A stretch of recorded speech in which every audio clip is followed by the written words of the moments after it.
Twister on the street said, "Hey, Joe."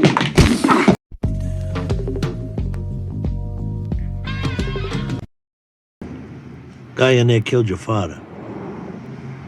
Tony sees Christopher slipping out of his grip. Not the first time he's felt this happening. You know, my cousin Gregory's girlfriend is what they call a development girl out in Hollywood.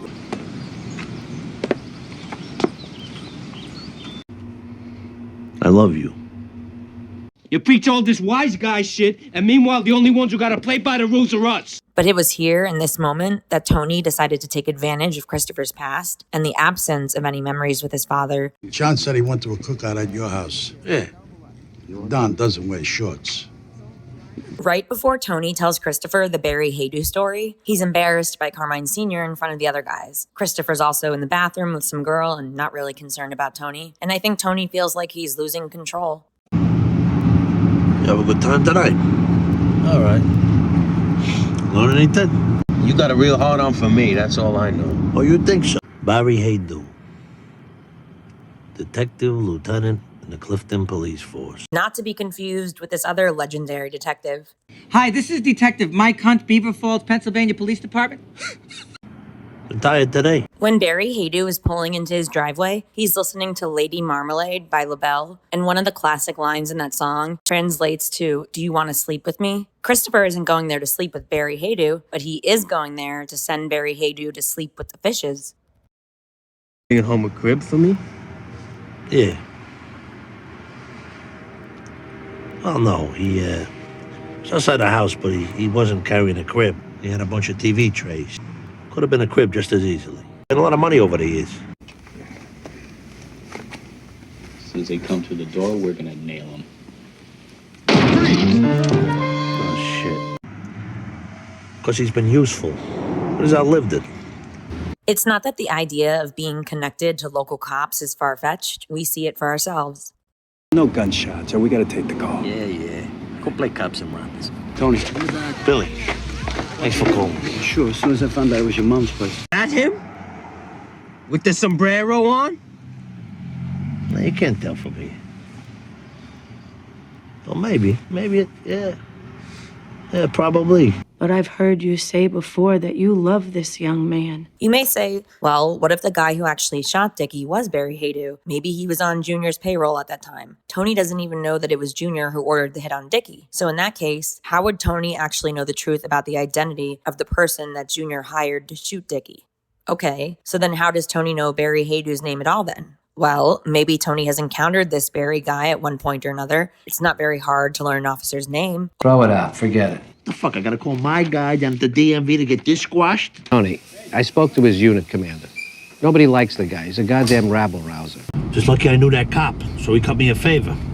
Let me guess, he owes you money? Generally, home addresses of police officers are not public record, but that doesn't mean Tony wouldn't necessarily know where the guy lives. I mean, for all we know, Barry's address might not have been written down. It might have just been the street where he lives, and Christopher follows him home. Ralph and them wanted to know if Tony was here.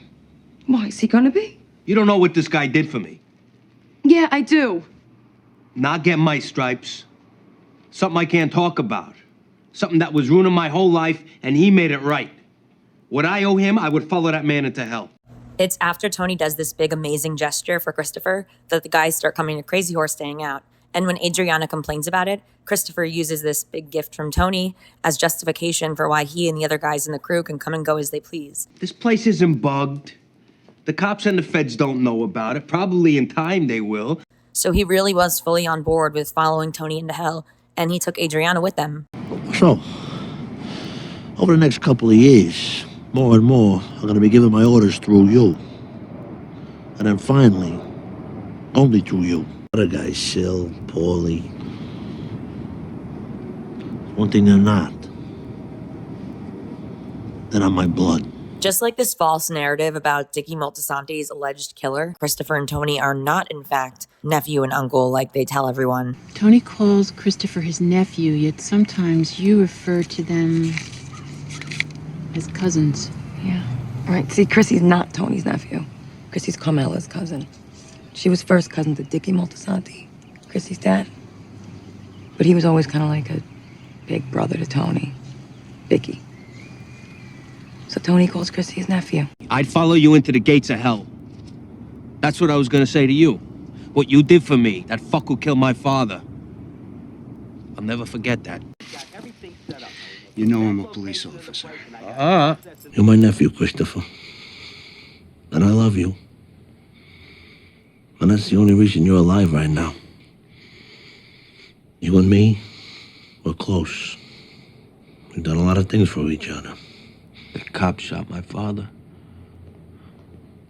I know what you're telling me. I'll never forget that. This is how you repay me. I gotta worry if you're gonna flip over a nickel bag of white powder. No.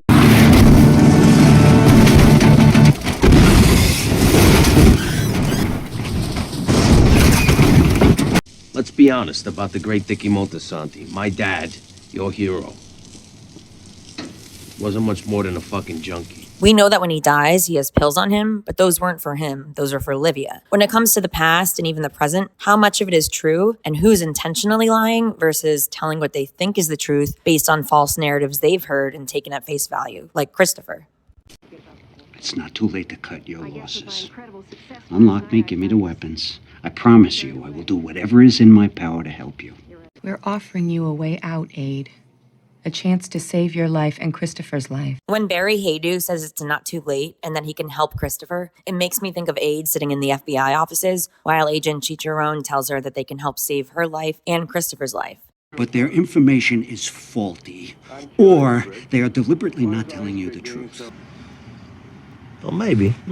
Yeah, probably. You're being set up. He's lying to you, whoever he is. And over the last couple of months, I started the process of bonding him to me inseparably. Tony talks about creating this deep, inseparable bond, but isn't that what the making ceremony and being a made man is for? Didn't your uncle do that with you? Dickie gets shot in the head while unpacking his car, and we see at a telephone booth, Junior receives a call that it's done. So after all is said and done, Tony's idol, Dickie Moltisanti, was ordered killed by Tony's uncle, Junior Soprano, and it's Christopher's quote-unquote uncle who ends up killing him. Suffocated on his own blood. You don't want a cop kill on your head!